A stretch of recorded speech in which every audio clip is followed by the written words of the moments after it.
ছাত্র এবং ছাত্রীদেরকে আমরা একটি করে গাছ দিয়েছি, যাতে গাছটি বাসাতে সামনে আঙ্গিনায় লাগায়। গাছ মানুষকে কি দেয়? অক্সিজেন দেয়।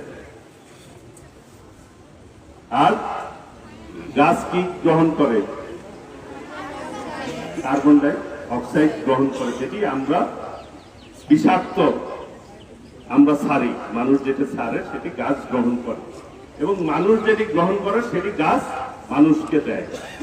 তো গাছ সবচেয়ে উপকার, পরিবেশের ভারসাম্য রক্ষা করে এই গাছ। আজকে দেখা যায় যে গরম অনেক বেশি গরম না, কারণ গাছ কেটে ফেলেছে বিভিন্ন জায়গায়, বনে থেকে গাছ কেটে ফেলেছে। বিগত দিনে যারা একটি ফ্যাসিস্ট সরকার ছিল, তারা বন উজাড় করে আমাদের এই পরিবেশকে ধ্বংস করেছে। আমরা আমাদের পক্ষ থেকে ইতিমধ্যে আমাদের ভারপ্রাপ্ত চেয়ারম্যান দেশনায়ক তারেক রহমান বলেছে, যদি বিএনপি আল্লাহ রহমতে ক্ষমতা আসে, বাংলাদেশে 25 কোটি বৃক্ষ রোপণ করবে ইনশাআল্লাহ। তো বিএনপি যখন যা বলে তখন কিন্তু তা করে। এই যে আজকে মেয়েরা যারা আছেন, যে অবৈতনিক শিক্ষা